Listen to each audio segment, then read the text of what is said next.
Jamayiken est toujours présent, la relation se passe. Comme c'est dit, nous gagnons au total 20 soldats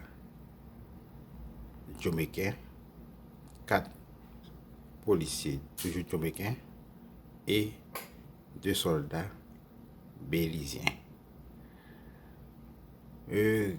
Nouvelle là, t'es gagné. Nous te connaissons et côté pays Jamaïque, t'es gagné pour te voyer et nombre de ça nous soit dit là. Nous avons dit au total de 24 Jamaïcains et 2 soldats béliziens. Parmi ces 24 personnes, nous avons 20 soldats, comme nous disons, c'est 20 soldats Jamaïcains, avec 4 soldats, 4 policiers jamaïcains. Et au total, nous sommes capables de nombre 24 plus 2 soldats béliziens. Et nous allons suivre côté vol ça, avion ça, cap descendre dans l'aéroport. C'est l'ouverture. Côté nous, Ami Rameau, t'es venu rencontrer eux ensemble avec porte-parole là. Nous pas suivre ce tatou, toujours dans le cadre de maintien de l'ordre, onusienne, quand nous connaissons l'insécurité, ça fait rage dans le pays.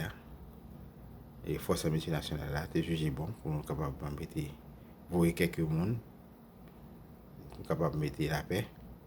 Nous pas suivre sans tarder. Avion ça va descendre sous piste et pour tout cette ouverture. Mais avant ça, nous allons continuer à aborder la chaîne là, partager la chaîne là, subscribe la chaîne là. Et Jamayiken, on nous suit.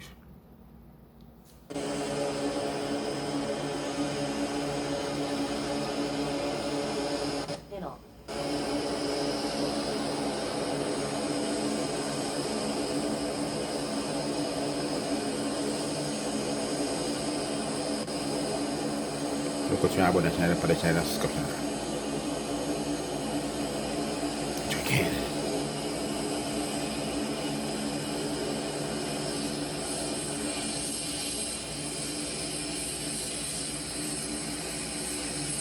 Nous avons les 13 avions qui portent les soldats Jamaïcains.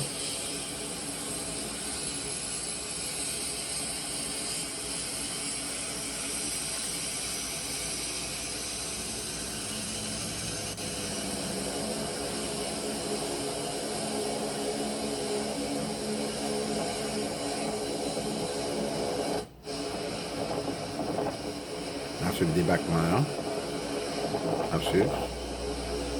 On continue sur le débarquement, soldats jamaïcains, sous piste aéroport, tout cette ouverture là.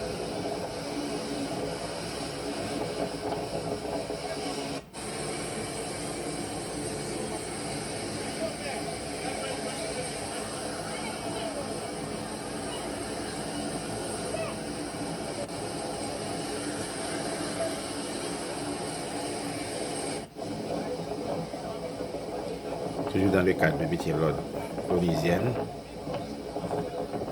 force multinationale.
Regardez quel passeport que il a apporté.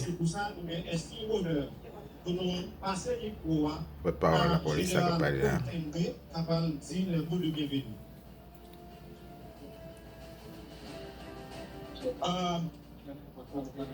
Un soldat jamaïcain et 4 policiers jamaïcains, accompagnés de 2 soldats béliziens.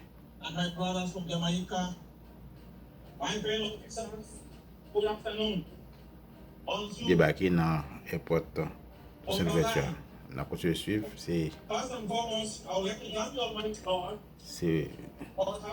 le Paul Kenya qui a parlé. On remarque Rambo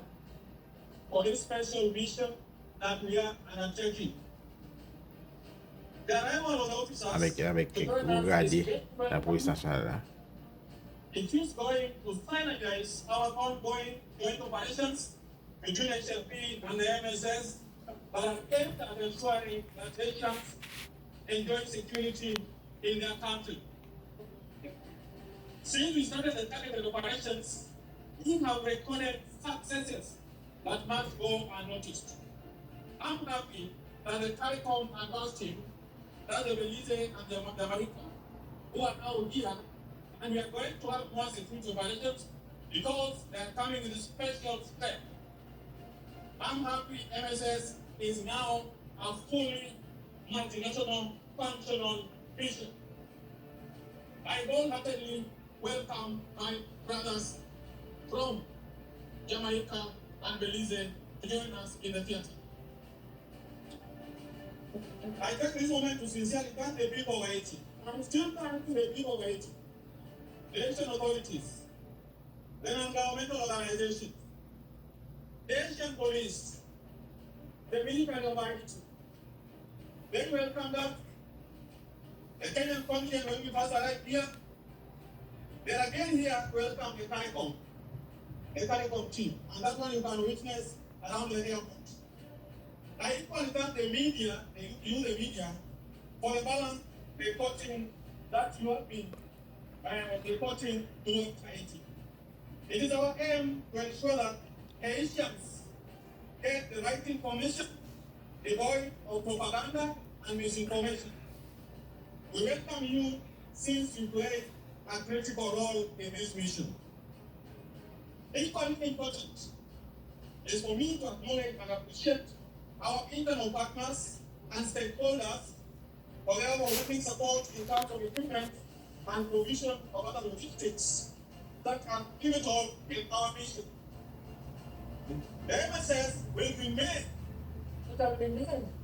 resolute and fully dedicated to its mandate as clearly outlined in Resolution 2699. We will continue working, supporting, and working together with HLP to ensure that we have a new Haiti that is ready to enjoy its democratic rights. Finally, I urge other contributing countries to deploy as soon as possible, as the stipulated time for the deployment phase is coming to an end very soon. The agency has entered a more robust, decisive operation that calls for all PTCs to be on the theater. I with the Haitian community and the Haitian people, as I said earlier, we are not going to pay you. There is nothing like payday in this mission. The mission we must ensure that Haiti remains its belonging. And with that, working together with my brother, the DG, with my friends, we can assure the Haitian population that the image that we have exhibited in this kitchen will make the guns have no vanity, otherwise they will not correct. I thank you all. God bless Haitians, God bless HMP, and God bless MSS. Thank you.